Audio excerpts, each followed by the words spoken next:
Welcome so much to TAP. I'm so glad you're here with us today, where we are looking into the human psyche again. I think we always are. But this time, we're doing something very special. We are looking into what we can call an emerging paradigm of the human psyche. It's about the mind model. We have referred to that a few times in this podcast. I've interviewed a few people who's doing IFS. And today I'm talking to John Clarke, who is a trauma therapist and host of the podcast Going Inside. So I'm very, very honored that you are my a colleague out there in the podcast world, and also in the world of therapy, and being so fascinated with what parts work can do, working with parts on in that internal space, and helping clients not only relate to us in that kind of repair work, but relating to themselves and finding that connection and bonding with themselves. That's what I find is so amazing. It's a part of what I find amazing. So we'll talk about that today, how we're shifting, because I believe we are. But let me welcome you, John Clarke, and let me hear what you think about all of this. Yeah. Thank you for having me. I'm just as excited about parts work and share your enthusiasm, and it's in part why I started my podcast. And once I learned about this model after, being a therapist for 15 some years, finally discovering this model and then feeling like it's so life-changing and so powerful that I want to do everything I can to get it out there for people and help them even start using it for themselves to start improving their lives and their healing. Amazing. 15 years in a different modality. Was it one different modality, or was it different Mm. psychology branches? That's a great question. So going back to the start, most graduate programs, at least in the US, I would say internationally, they tend to favor one or a handful of psychotherapy models. There are a few thousand out there, right? And basically what a model is a particular group's view on psychology, but also on pathology. And when we talk about pathology, we talk about why and how people suffer, right? So if someone is dealing with anxiety, how do we view that anxiety? Is it a result of their thinking? Is it a result of their attachment style? Is it a result of a lack of mindfulness or awareness of the body? And can we just start there, or is that the therapy? Um, in the IFS world, is there a part that is anxious or a part that's holding the anxiety or communicating the anxiety? And rather than turning away from it or trying to control the anxiety, which is what a lot of therapy is about, reducing the anxiety, IFS says, what if we were to turn toward it and see it as a part and get to know it and ask the part what's going on? Hey, tell me what the problem is. Tell me what's going on. Tell me about this anxiety. And self can go in and help that part. So um, I'm already not answering your question. Yeah, So you're doing. It's just because now we're so fascinated with IFS and pathwork, so we're going straight to yeah. that. But yeah, you were speaking about what So favor the traditional therapy schools.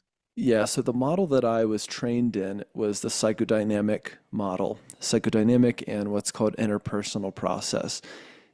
Psychodynamic is a branch out of psychoanalytic theory, which in my world and in my where I'm sitting right now feels so far away and so antiquated and so out of date. And yet there's a lot of psychoanalysts still out there doing psychoanalysis, and some people getting great results from that. Um, but I think it's a model that a lot of therapists have moved on from. Every model seems to build on the last model, and I think IFS is no different in some ways. So in psychodynamic work, basically the idea is the pathology comes from faulty relational templates that we have uh, during childhood, basically, right? So an example would be I had a client who, for 9 months, her therapy with me was about her fear of crying. Mm. Now, where did that fear come from? When she was a kid, anytime she would cry or start to cry, her dad would mock her and make fun of her and laugh at her. So she developed what we call an internal working model of if I cry, people make fun of me and they withdraw from me. Dad makes fun of me and withdraws from me.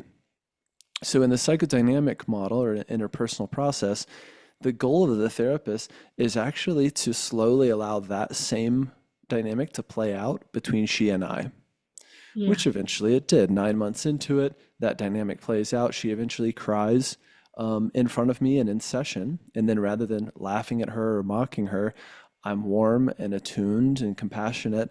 And I invite her to notice that and say, through your tears, could you look up and just see what do you notice on my face? And she says, well, I see you're not judging me. Mm, Okay, and what's that like to not be judged? Well, mm, it's a relief. Yeah, just feel that relief. See how much you can take that in. And then the hope is that that's what they call a corrective emotional experience. I'm basically being her attachment figure, her surrogate attachment figure, and hopefully that template gets healed and she can take that out into the world and use it, right? And be a little more open, a little more vulnerable, a little more in touch with her feelings. That's the psychodynamic model in a nutshell. mhm. And then, where did that work for you? Well, it works. And when it works, it really works. A few problems with that is number one, it's really taxing to, as a therapist, to have to be someone's attachment figure, right? It requires a tremendous deal of psychic energy to be that person, right? Yeah. To basically work with her transference, right? So in this example, I'm working with her father transference and I'm kind of allowing myself to be like her father and but I'm using it for good and not for evil, right? Yeah. Um, it's a model that is very slow. It's very tedious. You have to be really skilled to use this model and to stay in relationship with your client. And you have to use yourself a lot and your feelings and your reactions and your personhood. If I were to compare this to IFS, just to show you right away like how that's different, rather than me being her attachment figure or her attachment object, we want that part of her that was laughed at by dad and that took on this belief of if I cry, people don't love me. Mm, We want that part to then turn to what IFS calls self, right? Or her self, which is her true self, her authentic self, her heart, who she really is. And self can be the attachment object, and self goes into that memory when she was 7, and it pauses that scene and sits down on the floor with her. And rather than having dad make fun of her and berate her, maybe we pull dad out of that room and we just have that little girl with the client's self in that room. And self provides a corrective emotional experience and lets the girl cry and resonates with her and offers her a hug and offers her a blanket and says, your tears make so much sense to me.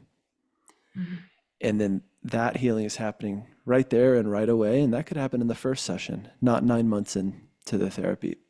And then what that shows the client too is, oh my gosh, I have this core self, I have this quality inside me, and I can bring that to parts of me that are hurting and parts of me that are protecting the ones that are hurting. So, and the therapist is more like a facilitator of that. I'm more like a guide in helping herself meet that little girl, meet that part, and helping the repair happen. Yeah. Oh, yes. So many curiosities in that. And that is the major shift. And I love how you explained it. And yeah, beautiful example as well. One curiosity is, does it then not matter about the very spoken about therapeutic alliance anymore? Well, IFS says the therapeutic alliance is still important, and the therapist is facilitating these sessions from a place of as much self or self energy as possible, right? So, in order to do this work safely, um, I need to also work with and heal my own parts as much as I can and have an idea of what it feels like for parts of me to jump in and get activated and to kind of blur the therapy, right?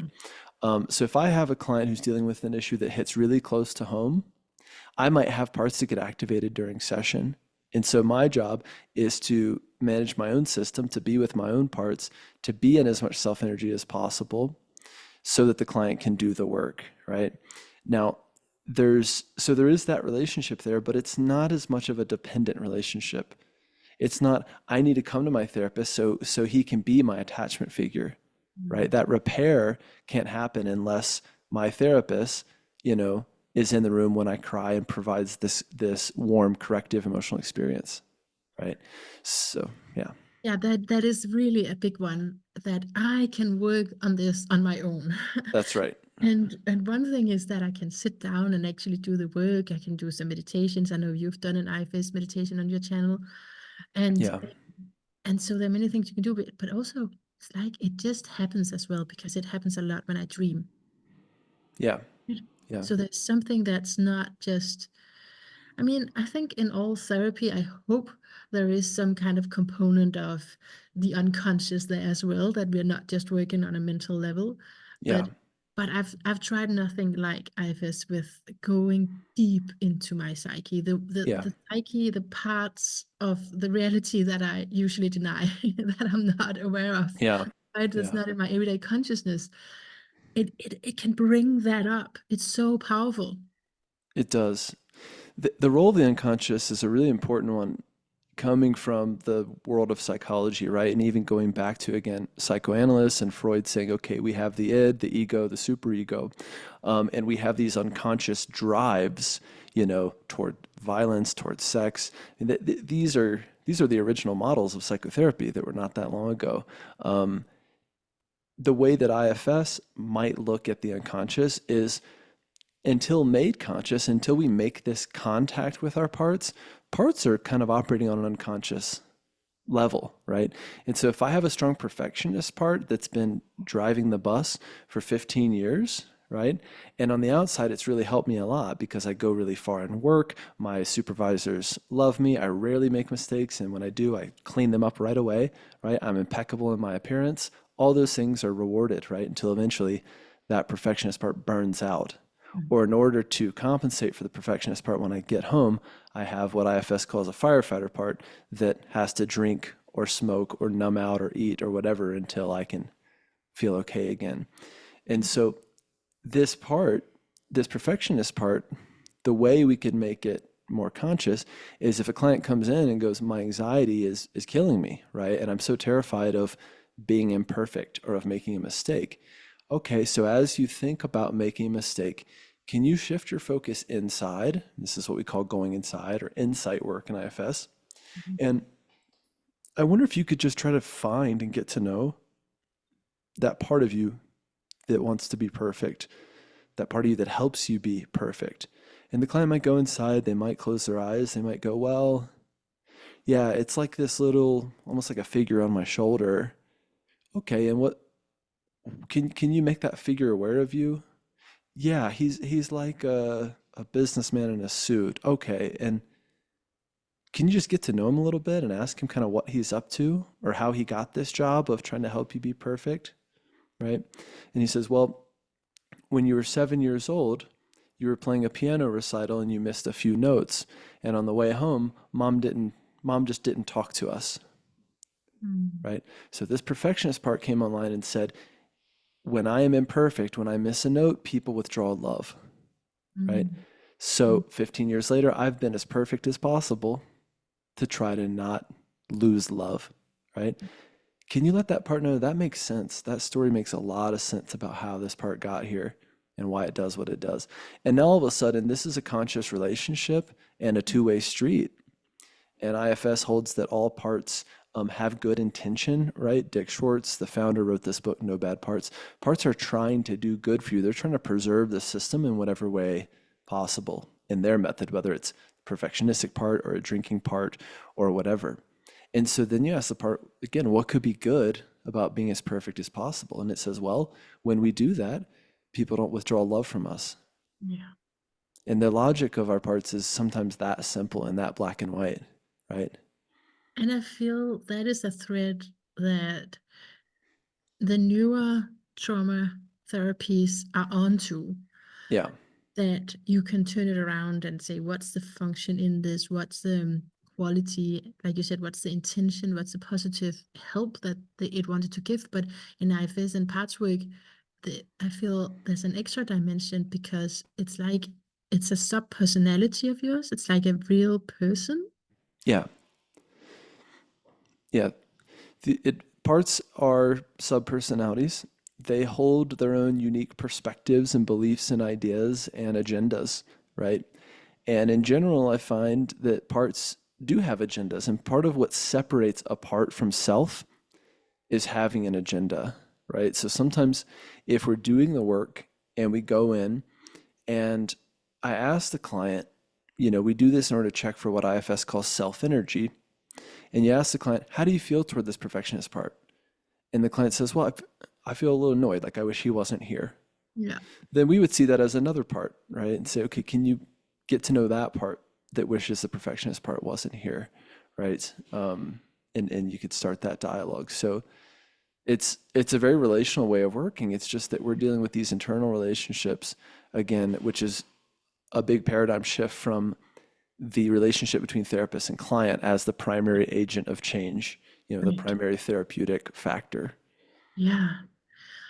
Okay, great. So I want to get a little bit into the shifting from different, we can maybe talk about different pathologies, things that you would come to a therapist with, and then talk about the different ways you work with that maybe that you personally worked with it before and now, Hmm. or just that you know of. Yeah. So I don't know, do you have any examples? Otherwise, I'll go into my jukebox, but maybe you have some examples. I could bring examples. I'd be more curious to hear yours and see if Okay. we can break it down a little bit. Well, what about depression? Yeah. Come in, you're depressed. And yeah, can you maybe take us from the traditional therapies into IFS parts work thinking? Yeah, definitely. This is a good one. So, if I were to see depression through a CBT lens, cognitive behavioral therapy, which is a model I've learned and trained actually with Aaron Beck himself, the Mm. founder of CBT, Wow. um, and it's a really effective model, and there's a lot of research behind it. CBT would basically say, if you're feeling a certain way, you're thinking a certain way, and your thinking is creating your feelings, right? Creating your reality, right? If you think it, then it is so. Um, and so if you're feeling sad, you're having sad thoughts. And those sad thoughts are often not based totally in reality, right? They're what CBT would call cognitive distortions, right? So maybe one of the depressed thoughts is, no one likes me, Mm. or I have no friends, right? Mm. You can just kind of feel the weight of that thought, right? As I say it, you can feel the weight of that Mm. sentiment, right? Almost like a little kid who says, I have no friends. No one wants to play with me. Mm. So from a CBT perspective, we would go in and we would refute the thought. So in CBT, we would say, we use cognitive restructuring or what they call Socratic questioning with that thought. And we would go, okay, so the thought is, no one likes me. And you write down on a piece of paper, no one likes me. And then you would say, or the therapist would say, um, what's the evidence that that's true? Well, recently someone at work said that they didn't want to be on this project with me. And also recently my partner broke up with me. And my sister doesn't call me very often. Okay, so that's a proof that no one likes me. What's the evidence on the other side? Well, I mean, I do have a couple friends, and I do have this one, club that I'm a part of where we do projects, every Thursday or whatever. And I do have like sometimes my friends call me, or sometimes my sister calls me. Okay, is there a possibility that there's a cognitive distortion here? And the client might say, "Oh yeah, I remember from that worksheet, like black or white thinking." Right? Mm. The black or white thinking is nobody likes me or everybody loves me, you know. Yeah. And so you kind of work it that way. It's a really heady approach. You're looking for the evidence for and against. You're looking for the distortion. You're looking for a possible replacement belief, which could be something in the middle, like some people like me and some people don't like me. And Mm. I can practice being more okay with that. And so the client is kind of realizing, okay, I have a black and white approach, which is maybe where you could be stuck in a younger age, Yep. and then seeing that in itself can resolve something. Yeah. Mhm. Yeah, even just having more awareness of your thoughts themselves can provide some relief, right? If I'm sitting at home and I'm feeling sad and I go, well, let me do that thing and try to notice my thoughts or journal about my thoughts. And you write down, I'm afraid no one likes me. And you're like, okay, well, I'm having that thought and I know that's not true, right? So I can get a little distance from it, right? Or I can reassure myself there's some people that like me. And you might get a little relief there, right? Now, to shift it into an IFS perspective for the sake of this conversation, Yes, please. IFS would see that a part is holding those beliefs, right?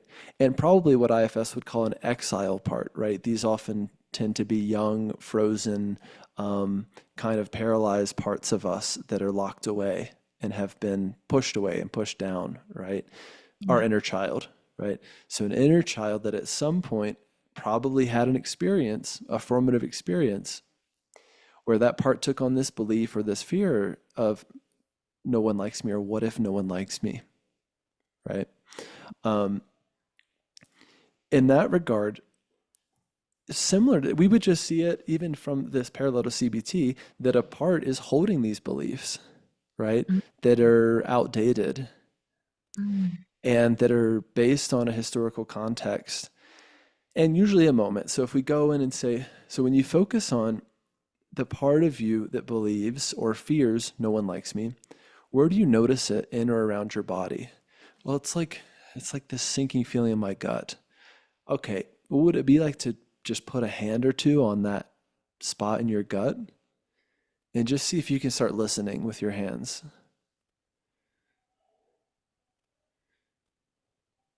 See if you can just listen and see if you get anything. And if you're not getting anything, you might even just ask inside, what should I know? Tell me the story of this feeling. And then maybe a part emerges and says, yeah, I'm the part that fears that no one likes me, right? And then we're off to the races, right? This is what IFS calls a trailhead. This is where therapists and clients start walking down that trail and exploring parts and getting to know it and getting to know its role, or whether it's an exile or what IFS calls a protector, hearing the story of that part, validating that part. And then eventually, if we get to a place where um, it is appropriate and called for to do what IFS calls an unburdening, we would walk that part through the unburdening sequence, which I can talk more about. Um, but that's kind of how we would start is, yeah, starting this dialogue. Okay, I'm holding two questions, but just for what you just said here, would you say that it's a matter of experience that you would be able to go through an unburdening as a client? I'm thinking of, can it be like, this is just my hypothesis based on my little experience, that sometimes it doesn't really happen because it's in the beginning, because the client will be like, yeah, I'm like so happy to find that in a child, and then not really being able to check for all the things yet. What do you Yeah. think? It takes a lot of skill and tact and grace to unburden a part. Ah, And a lot of therapists, myself included, we have self-like parts and parts that want to go in and help and rescue and save, right? mm, So the first time meeting this little boy who's locked in the basement and holding this belief, I might have a part that wants to get him out of there, mm, right? And this is how IFS can be unsafe. This is how we can bypass protectors accidentally and unintentionally. So to unburden a part, and especially in exile, we need consent from all parts, especially the protector parts, right? So let's say if we step back for a second and say this is the same client, we have the exile part that holds that fear of no one likes me. What if no one likes me? And that client also has a perfectionist part that keeps him operating on an extremely high level, 15 years, of being a high achiever, being really career driven, making lots of money, being impeccable in my appearance, right? That's uh this is a really common orientation in IFS. So if I just go in and yank this little one out of the basement and unburden him, I might have bypassed that protector part who's been working for 15 years to keep the system safe, right? Mm. And to keep me functional and to keep me successful in my career so that people think I'm great and worthy of love and all that. And so we have to work with both parts. We have to work with the whole system. Mm. And if you learn IFS as a practitioner, you learn to always start with the protector parts. That's how we enter the ecosystem, right? Is Okay. we always start with protectors. And they're usually the parts that show up first, although not always. Sometimes you go into someone's system and you meet an exile like this one right away. And you could work with it. And if there's no objections and the work is safe and the client has enough self energy, you could hypothetically unburden this part. But it's not always the goal. And we don't want to carry an agenda about unburdening the part. Sometimes just going in and getting to know that exile is quote Yeah. unquote enough or more than enough for the client to get some relief from these depressive symptoms, right? Yeah. I feel that's the thing that I've experienced with especially new clients to this work, that it's kind of easy, and a part of me is like, I wonder if it's too easy, is something wrong? It's Could a little be. too easy. But but then it gives such release. So what I'm starting to think is maybe it's just the beginning. Like it's just a beginning to feeling yourself from the inside. And That's so right. and then all the nuances may appear later. So Yeah, wondering about that. you're absolutely right. I mean, for most people, going inside is a new phenomenon. It's a new experience. Um, Yeah. Communing with their parts is a new phenomenon, right? I might have known I have this inner critic my whole life, but this is my first time interacting with him and realizing he has a voice and a perspective and a personality and an outfit maybe or whatever. Or people might just experience their part somatically, right? It might be like I just feel him in my gut or my shoulders when that part is here. There's a million ways to experience your parts, but Mm. what's so unique about IFS is we start a dialogue, and the goal is to hear from our parts, right? So you want the part to speak and share information with you. Whereas a lot of people try to figure out their parts, or they might go, yeah, I know that one thing about that piano recital, and that's when I started to get really anxious. So I already know what this part is, and they Yeah. bypass it, right? Well, go Mm. ahead and ask the part about that piano recital just to make sure, or ask the part its perspective on the piano recital. And can you shift into a position of just listening, just hearing that story and witnessing that story, right? So it's a new way of getting information, right? Yeah. That most people are, it takes a bit of getting used to because so much of psychotherapy and the helping profession in general is about being heady and intellectual and try to figure it out, right? And just noticing, and drinking is not good for you, and yet you keep doing it. So why do you keep doing it? I don't know why I keep doing it. Mm. Oh, yes. Yeah, exactly. I love that point about now we don't have to talk about only what we know of the parts and of the inner children, but we can ask them. We can speak to them instead of just about them. Yeah. Um, ah, okay. There's different pieces coming up here, and I have to make choices. Yeah, okay, so I wanted to just back on track with different pathologies. So sufferings when you're on the neurodivergent Hmm. continuum. That is something I'm also trained in the trauma therapy NAM for complex trauma, and that's in that training I had different discussions with other students about this, Yeah. how to accommodate the growing clients population who has that, uh, Hmm. who identifies with being neurodivergent, and then yeah, how do pathway go about that? Yeah. Um, what I'll say is, first of all, I'm not an expert in neurodivergence. No, this is, Uh, I want to make that disclaimer. This is straight from my jukebox, and I've not prepared you. So, yeah, no, I appreciate it though, because this is happening, and more people are understanding their own neurodivergence and their differences. Through a parts perspective, it it would be plausible to see something like ADHD through a parts perspective, right? Like an ADHD part or a part that gets really distracted. So you could see it as both a part or a part that holds some of those ADHD symptoms or a really hyperactive part. Um, and then we would think, well, if all parts have good intention and roles that are kind of built for the system, what could be good about being distracted? Mm. What could have been good about being distracted or hyperactive, right? So as a parallel, what could be good about dissociating? We have Mm. parts that dissociate, especially in my work as a trauma therapist. Well, what if you ask the part that dissociates, what could be good about what you do? And it says, well, when things were too intense, right? When I was getting beaten when I was 9, I learned to just pull us out of there entirely and just go elsewhere. Well, that makes sense, right? And it Mm. sounds like this part is still feeling the need to do that sometimes, right? And then self is coming and saying, you don't need to do that for me anymore, right? We're not 9 anymore, Mm. right? I'm 34 and I have a partner and a family and friends and I'm safe now. But that dissociative part is going, well, I didn't know that, right? I'm still operating out of that 9-year-old perspective, for instance.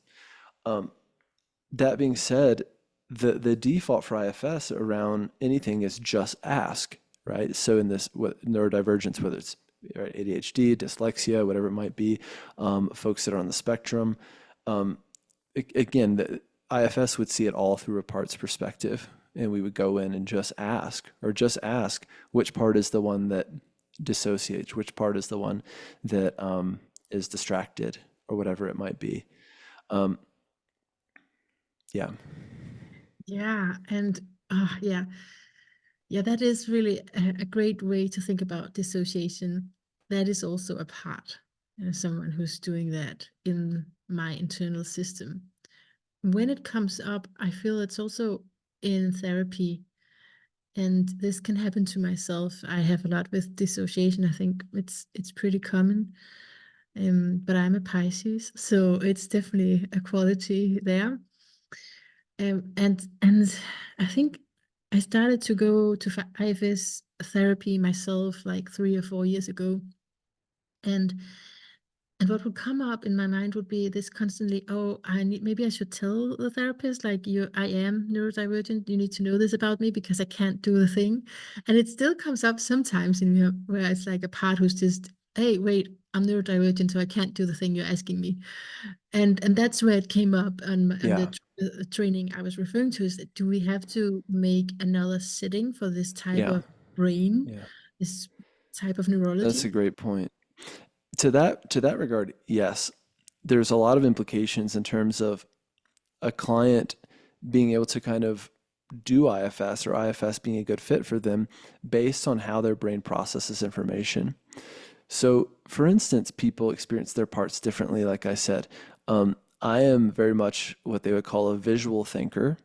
And so when I encounter my parts, I feel them somatically, but more so I see them visually, right? So I would like see that little 7-year-old boy wearing overalls and a red bandana, right? One of my parts.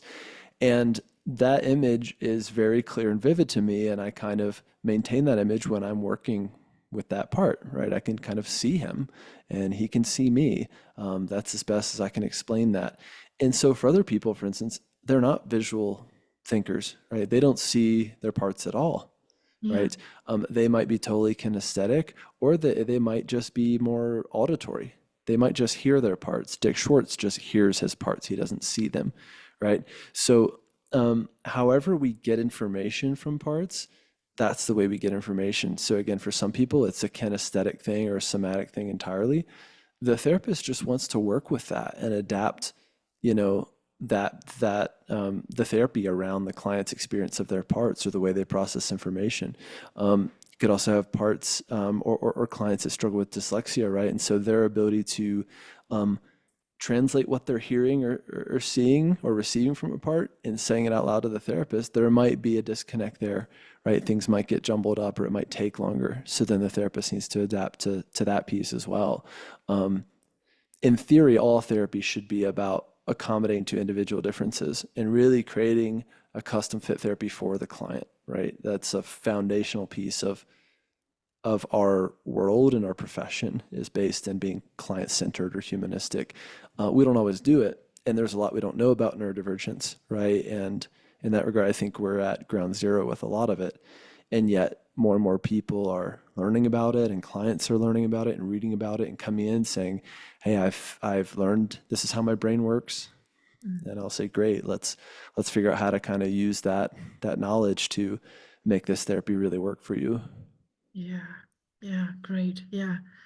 But for me, it's definitely helped to have all the different parts of me acknowledged. Not that Mhm. it can't be in one session.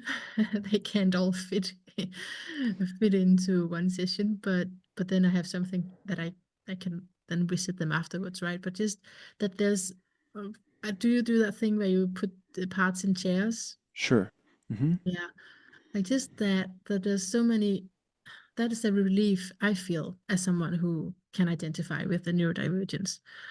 That's a relief, right? Because I don't have to just be one, Yeah, and I don't have to just speak for one. That's one of my issues as this human being. I can only speak one at a time, but inside of me, I want to say many more things at the very same time.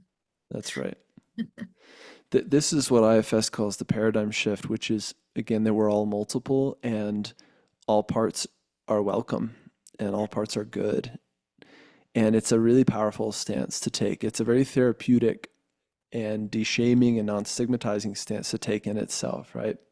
Really So is. an offering to the client might be, um, if you can get behind this idea of self energy or self, which is basically like your internal um, your internal core that is profoundly good and innately good and full of calmness and curiosity and compassion and creativity and love, basically. If you can bring some of that to your ADHD part, right, your dyslexic part or your drinking part, and really honor and embrace that part, then it de-shames and it softens the whole system, and it also tends to soften that part, right? No one needs to be changed here, right? We're not coming in to try to change people or control parts or to kick them out, right? We're here to go in with love and compassion and get to know them and hear their story and bring them out of extreme roles that they're in, Mm. right? So again, like not not crying ever, that part of my client was in an extreme role, right? So we're not trying to get rid of that part by any means. We're trying to offer her the opportunity to come out of that extreme role and into the loving embrace of self, so that the client can have more coherence in her system and be more self-led, right? And be more in herself and in her heart and in who she is, right? And Mm. she can go and heal that part that was so terrified to cry all these years for very good reason. Yeah.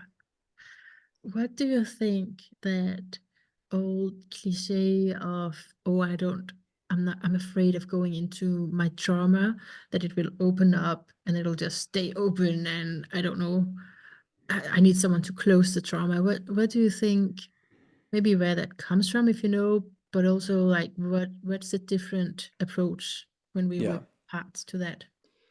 Well, the verdict is out on whether or not we need to reaccess traumatic memories in order to heal from trauma.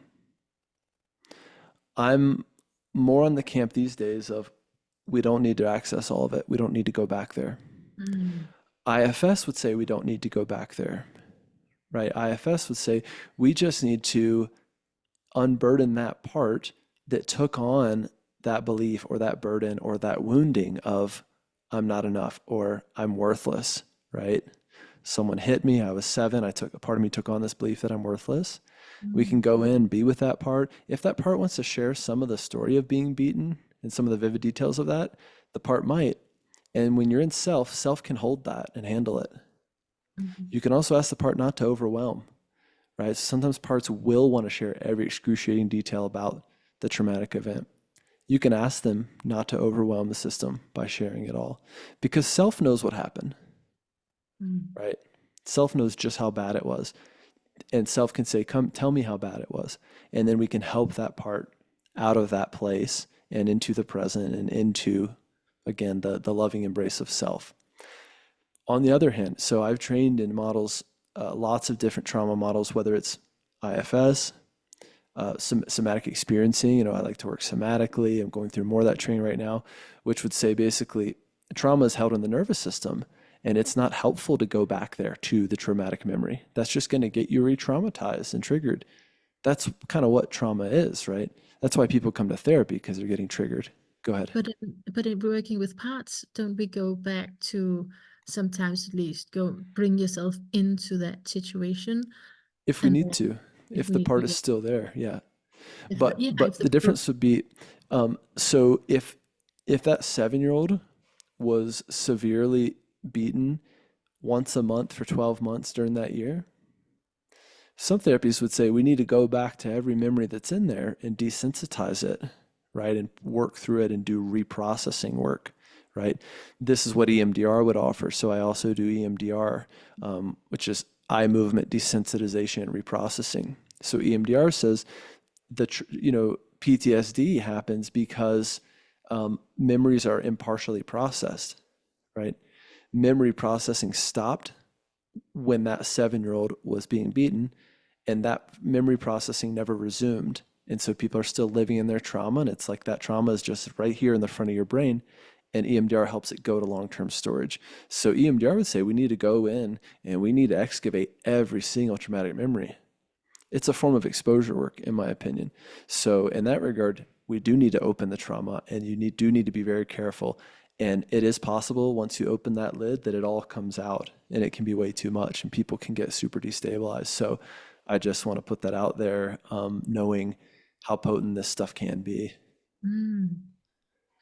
but so it can be super destabilizing if you don't know what you're doing, is what you're saying, or Right. Or if you go too fast. So mm, IFS can be destabilizing if you go too fast, mm, right? Like I mentioned, if I have a lot of eagerness and I'm using IFS, or I'm too excited about IFS and I go in and there's this exile that I notice in the very first session, I say, let's go toward it and be with him and go into that living room where that 7-year-old was beaten. The client might go along with it, but I might be bypassing protectors there and getting a client back into their trauma. And then at the end of the session, it's over, and we say, "Okay, see you next week." And the client walks out of there, and a dissociative part comes in and goes, "We need to dissociate more." Or a drinking part that night goes, "I can't sleep if I'm thinking about this trauma again, so I'm gonna have 7 or 8 or 9 drinks so I can go to sleep again." but Right? And then the client, yeah. this is when the part didn't like unite with the self, right?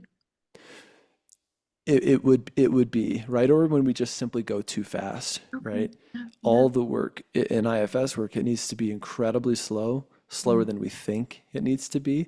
And until we have fully been with and heard the story of that 7-year-old exile, mm, that part is not and should not go anywhere, mm, right? We shouldn't be proceeding with anything. And so it just needs to be really slow and steady. mm. Oh, good. Good Yeah, to be cautious about that. Um, okay, so I am aware of time, but we have a little bit left. I want sure. to save some time to also just say a little bit about your astrology. Um, but so I have a thing that's on my mind because okay, I'll share it with you and let's see how it goes. Otherwise, Great. I'll I'm up edit it for it. out. But the thing is, my ex-husband was recently um I mean, he was the victim of random violence, walking in a park where, he didn't do anything. He was just walking in that park, and there was some guys there, and he got knocked out. And ever since that incident, I've been really eager to get him to some help, some psychological help, Yeah. of course.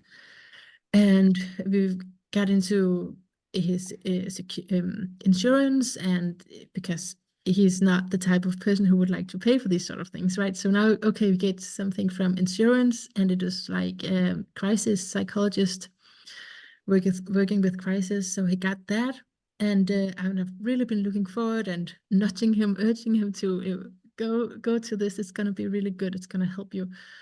And he was there today, and he said it was a waste of time. I left after 30 minutes, and I said, "What? What happened?" Well, I just and then he told me, "Well, I just said I don't know exactly why I'm here. Maybe you can help me." And then the psychologist has just went through like a standard list of things, and then the psychologist had said, "Well, there seems to be nothing wrong." So, and sent him off again. Yeah. And I I was so angry when I heard that, because I can't believe that. And the reason why I'm bringing it up is because I'm wondering if this is also part of the shift, at least that we want to see happen. I can say more, but let me hear your reflections on just. Well, I have a lot of thoughts about this, and I really appreciate you sharing it with me. And yeah, I'm so compassionate to what happened to your ex-husband and just the horrible randomness of that. And now he has to deal with the remnants of it. Um, First of all, part of how I got here was realizing after, X number of years in the field, I knew I was comfortable talking with clients about trauma and what had happened to them, but I didn't know anything about treating it. In Mm. reality, I didn't know anything about trauma. I actually had a class in graduate school on crisis counseling, Okay. which is kind of like if you just lost your home in a hurricane, a crisis counselor would come in and help you just be 5% more okay and help you pick up the pieces or connect to your resilience or just validate the awfulness of what's happening. And that's about it. Mm. Crisis is totally different from trauma, right? Trauma is what you're left with after the crisis. And so, I also have a lot of thoughts and feelings about assessments or standardized assessments, right? So if you just go in and ask these questions down the line and you're kind of looking for a reason for nothing to be wrong with your ex-husband, then you're going to find that. If, on Mm. the other hand, you have a trauma-informed screening process and you say, is there anything at all from your past, whether it's decades ago or a month ago, that you feel like is still sticking with you? And the client says, yeah, this thing that happened in the park and these random guys came and knocked me out, right? And I still think about it. I feel nervous right now when I remember it, right? I look over my shoulder a lot when I'm walking through the park, even during the daytime or whatever. Then I'm starting to put together a picture, right? This client has untreated trauma, right? Um, so there's all sorts of work to be done here to help your ex-husband process what happened, to help the memory processing piece. If you think of it like EMDR, there's even a recent events EMDR protocol that could be a good fit for him. When someone has been through a crisis recently, you can do a recent events protocol to help them fully process what happened. And I also would throw in some somatic work with him too, because his nervous system is carrying the memories of what happened and the shock of what happened, right? And the lack of preparedness for what happened. And so Yes. renegotiating this trauma with his nervous system would be a big part of the work. So But there's all sorts of work to be done here. I'm so glad that you're saying this. I was a little nervous you were going to say, "Oh no, that's protocol," or something. But that No, is I not at entirely what all. I feel. I feel so like, what's going on? I mean, someone in that position is supposed to see a little bit behind what's being said. And I feel Well, that's what we yeah, do in trauma work. It's like, you say yeah, you're fine, maybe just look behind the fine, because that's also a protector. I mean, I guess it's a better yeah. protection than being completely suicidal, of course. That's a better Well, protector, but and from an IFS perspective, and I might ask the client, maybe there's parts of you that are fine and know that it was random and it probably won't happen again, being attacked in the park, and other parts of you that are not so sure, other parts that are still worried and on edge and looking over your shoulder. What yeah. happens as I say that to you? Mm. Do you notice any parts inside that are still freaked out about what happened, still afraid of it happening again? Well, that makes sense to me, right? So again, like I don't know what the percentage is, but I would say 60, 70, 80% of therapists are not trauma therapists. They're not even trauma informed. And so they Mm. don't know about this stuff, right? Teachers in schools and elementary schools are just now starting to screen for trauma, right? If a kid can't sit still, right? In my case, I was labeled as an ADHD kid. It was really just trauma, right? If someone had just asked me, right, what had happened or Mm. what my nervousness was about, right, my life would have been totally different, right? But we're still just waking up to this stuff and starting to understand what trauma is and how it works and how to I'm ask so glad about we it. are, though. I'm so Me glad we are too. waking Hmm. up to this, right? Because it Yeah. seems so old and outdated, Yeah. and like just the way that you were just talking here. So how does that land in you? And what comes up when I say that? Hmm. Even that, I mean, that you could say that is also a psychotherapeutic form in its more traditional form, but Uh-huh. still it's very rare, I feel, to meet it in something that, at least here, that an insurance would cover, like in something that is so established. Yes. Yeah. And that's part of what this therapist is doing as well, to your point about insurance, is um, he's trying to look at how he would build a case for why your ex-husband needs this therapy and it's medically necessary. And when you Yeah. work in managed care, which a lot of therapists do, um, you have to rationalize it. You have to find something wrong. You have to find pathology right off the bat, right? So it's like if this attack in the park isn't ruining your life, you don't really qualify for treatment, or insurance might reject these claims, right? So I might not take you on if insurance might reject these claims. So there's that piece too, is it's a matter of resources, and a lot of therapists and doing these screenings and stuff, like their resources are being guarded, you know. Um, so yeah, there's a lot to Yeah. that as well. Yeah. Let's leave the topic. I'm too angry. Okay, I'm I like, share your anger. I'm Yeah, on fire. yeah, Yeah, but it just shows the importance of this. It's not just something theoretical out there yeah, and we found this thing. It's like we are part of this. We're really entangled with it because it has to do with financing it. yeah, Finance help it as well. does. Yeah, Okay, so you can maybe, I mean, I want to say just a little bit on your astrology, and then maybe go I'll for it. ask you about if there's anything you need to say. But yeah, so what I feel is there's a lot of interesting stuff in your chart, but just one thing that repeats is this blend of something very conservative and something very high-minded coming together.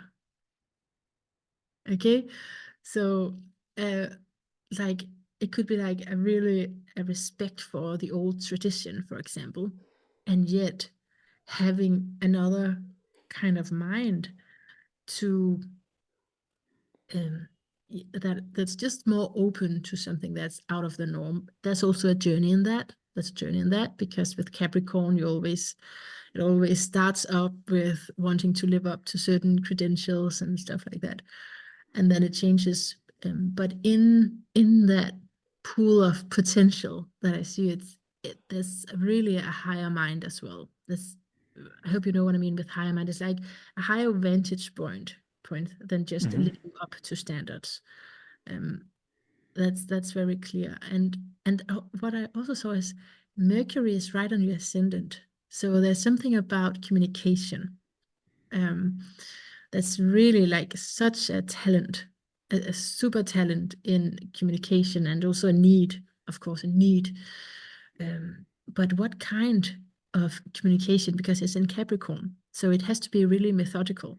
It has to be coming from verifiable sources, credible sources that you've really checked through, and your teachers can only be someone who's experienced and who's gone through it, and it can, I mean, you can get very critical if someone is not living up to, yeah, what you find is credible and reliable and realistic, um, like that. And then when we say realistic, then it's interesting again because yes, it's realistic, but then you have a mind that's opening up to something else being realistic than what is maybe defined. by the consensus, right? So how do you feel about all of that? Wow. Um, like getting doing these types of readings is not something I'm super familiar with. Years ago, and when I was a CBT therapist, I would balk at most of it. And in the past few years, I have opened myself tremendously to different ways of knowing things and different possibilities, and my spirituality has expanded in a big way and still is expanding. So I'm very open to these new ways of knowing things.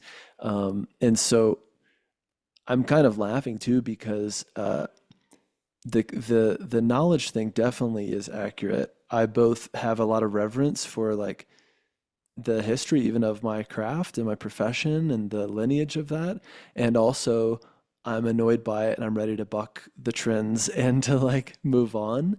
And I like to break rules, and I have like this podcast, and so I both like revere academics, and I am an academic in some ways, and I'm also like feel like a renegade in some ways, and that can at times create tension. I also, to your point of like getting knowledge from teachers, mentors, I definitely have that thing. There's even been tension in my life where I was working with a professor that I didn't really think knew what she was talking about, and I spoke up, and it did not go well. On the other hand, like I have reverence for my own mentors and the therapists in my life who have been doing this, you know, um, for 30, 40, 50 years. So um, it's definitely ringing some bells. I'm curious. I love that. I love that. Yeah, and to people who want to know what I'm talking about, it's Capricorn, like I said, and it's also the this unification of the conjunction of Saturn and Uranus. So what you were just saying about, I heard some rebelliousness as well. That's the Uranus part. It's the higher vantage point. But if that's not allowed, if we cannot, if we're not allowed to go up there, then it can turn into something like a little bit of a struggle, a rebellion. Yeah. Yeah. And yeah, it makes sense that there has been some in recent years because Pluto has been in Capricorn. It is right now as we speak in 29 Capricorn, just about to shift into Aquarius for the next 20 years. But so it has been going over your planets in Capricorn. So Mm, that would bring up stuff, open up stuff too. Yeah. Okay. But it's wow. always a balance, right? Because so this is what I combine with therapy, because if I only told you about this, I mean, maybe you can feel that it can be a little bit frustrating because like it's not completely nuanced, right? It's not completely that. Yeah. So that's why I want to always open it up to be working more therapeutically. And if we were in a session, I would not just sit here and talk at you, right? Yeah. Yeah. Only it would be more of dialogue. Well, I think even conversations like this and seeing things through this lens can be affirmative in some ways of at times, let's say my rebelliousness has felt like a problem, Yes. right? Why can't I just be more compliant like my peers in that class? And then hearing this from you, it's like, maybe I'm not so crazy, right?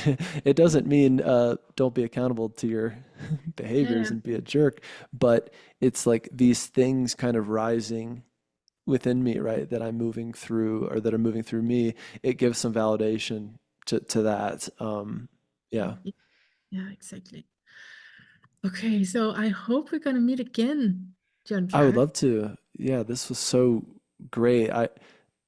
I hope it was helpful. I also, for as much as I am on the other side of the microphone interviewing, I'm Yeah, not on this side as much as I would like, and so I also get really excited. And I hope I didn't,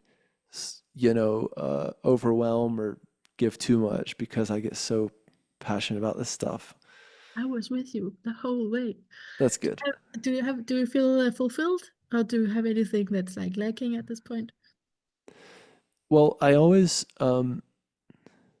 guess I always just want to offer to people that the hope comes from this idea of self, and this idea is my IFS teacher, Derek Scott, who's passed, offered this idea of like, what if there was nothing really wrong with you? Mm, What if you're not broken, right? What if parts of you are just hurt and there's parts protecting the hurt parts? And who you are is good and pure and is basically love. And a good IFS practitioner can help you access some of that love and just bring it to parts that need it.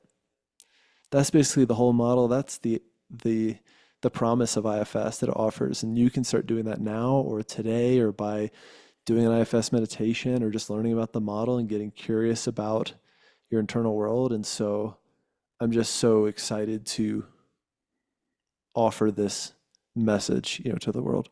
Yeah, yeah, I love that. Just want to like acknowledge you were interviewing Derek Scott, right? Yeah. Was it right? Was it just close to his when his Yeah. passed? Yeah. Okay. Right before. Okay. How special, huh? Yeah. That you got to be with him there. Yeah. It was really special looking back on it. And I didn't know he was sick, and so close to passing. And so Do you yeah, I think had do go you ahead. think do you think that he knew when you say He it like knew. that? Oh, Yeah. okay. All Yeah, right. he knew that he had a month or two left to live, and he was still actively teaching Yeah. IFS at the program that I now help teach at, which is called Stepping Stones or IFSCA. Um, so yeah, I mean, I had parts that had big hopes for my relationship with him as a mentor and a teacher, and so there was uh, a lot of feelings after he had passed, and still now working in his organization and talking about him is both interesting and sad and also really special to like think of him and tell students like this is a Derek thing and I'm going to say a Derek thing that he would say to me. Yeah, very special. Wow. Yeah. All right. Thank you so much for now and let's Thank you meet for again. having me. I can't wait.